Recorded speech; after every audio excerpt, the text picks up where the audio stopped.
भट्ट विद्वान होते होंगे।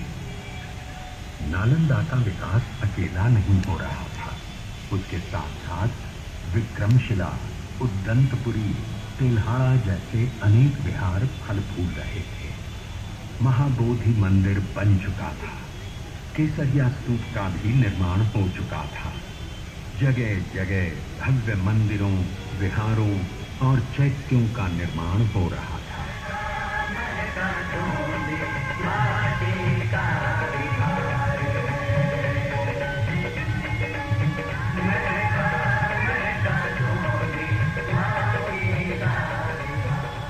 और ये देखिए 9वीं सदी का दृश्य, जब आदि गुरु शंकराचार्य दक्षिण भारत से चलकर मंडन मिश्र से मिलने सहरसा के महिषी गांव की ओर चले आ रहे हैं।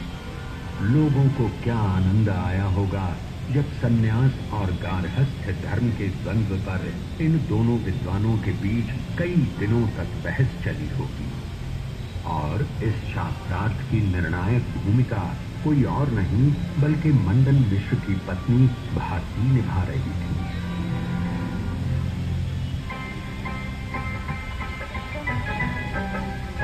बिहार में वो ताकत थी कि लोग हर तरफ से खींचे चले आ रहे थे और इस सिलसिले में अगली कड़ी थी सूफी संतों।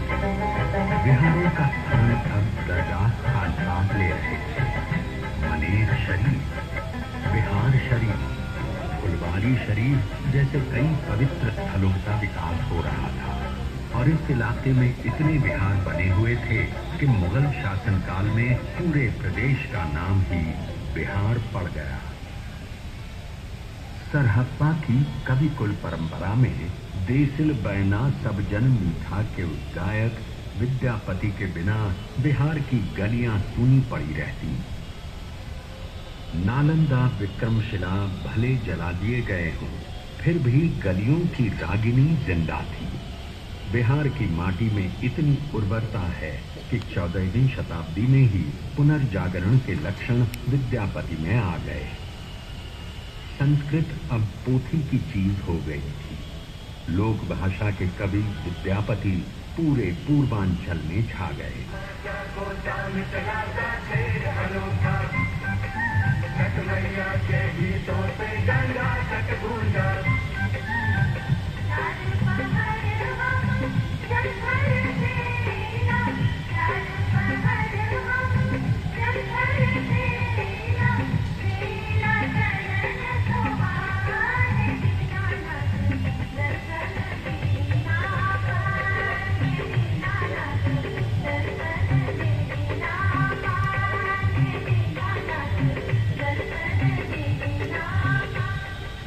चलिए अब बात करते हैं बिहार के उस लाल की जिसने 16वीं शताब्दी में दिल्ली की सल्तनत पर अपना परचम फहराया। वो न केवल युद्ध कौशल में महारत हासिल किए हुए था, बल्कि उससे भी ज्यादा कुशल शासन प्रबंधक था। उसकी सुदृढ़ शासन व्यवस्था का लाभ न केवल हुमायूं और अकबर को मिला, बल्कि अंग्रेज शासन को भी मिला। ढाका से पेशावर तक की सड़क, रोहतास का किला, पंजाब में झेलम का किला, दिल्ली का किला, पटना का किला, सभी उसके अवदान हैं। ये कोई और नहीं पर शेर शाह सूरी थे। उसने देश में पहली बार चांदी से बने मानक रुपयों को चलाया और ये रुपए बाद में चलकर भारतीय उपमहाद्वीप के देशों की आधिकारिक मुद्रा बने। उसने डाक व्यवस्था को दुरुस्त किया और पाटलिपुत्र, जो कि 7वीं सदी से ढलान पर था, उसे पटना नाम देते हुए फिर से विश्व के मानचित्र पर ला खड़ा किया।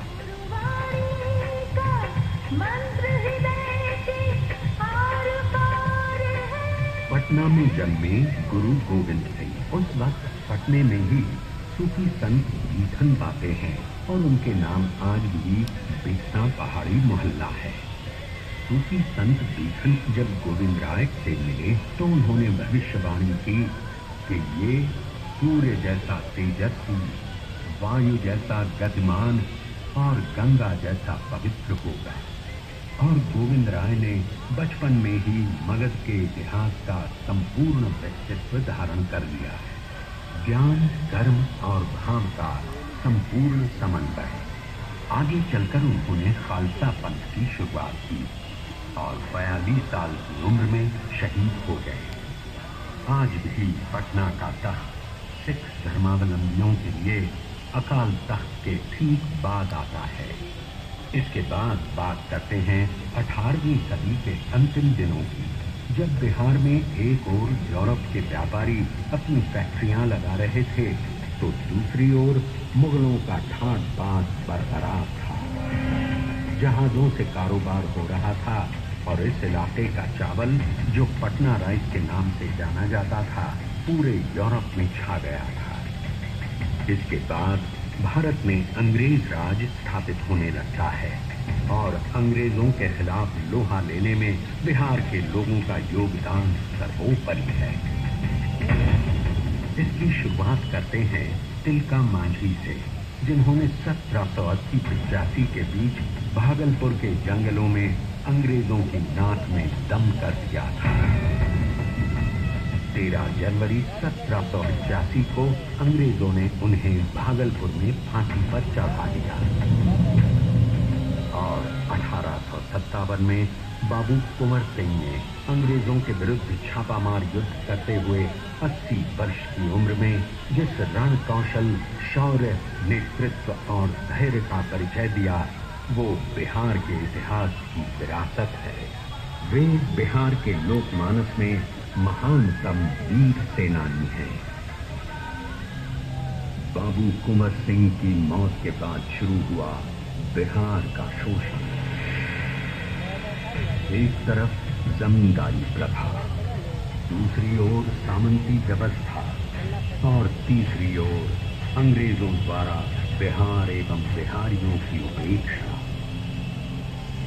बिहारियों को न केवल राजकीय नौकरी से वंचित रखा गया, बल्कि यहाँ आधुनिक शिक्षा और आधारभूत संरचना का विकास भी नहीं किया गया। बिहार के लोग बस ताकतवर मजदूर बनकर रह गए। उधर इंग्लैंड में अफ्रीकी गुलामी को खत्म कर दिया गया था, पर उनको अपने उपनिवेशों को चलाने के लिए सस्ते मजदूरों की आवश्यकता थी। अपनी चालाकी दिखाते हुए अंग्रेजों ने 5 वर्ष का अग्रीमेंट करवाकर बिहार के मजदूरों का निर्यात प्रारंभ किया।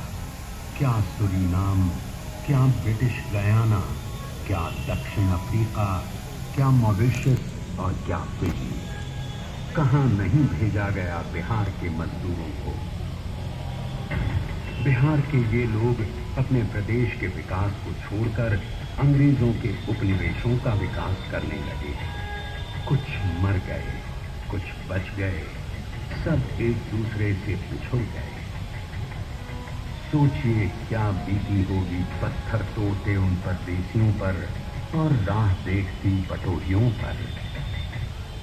हालांकि एक खुशी की बात बता दूं कि बिहार के ये लोग अपनी मेहनत की बदौलत न केवल आगे बढ़े, बल्कि वहां के शासन की बागडोर भी संभाली।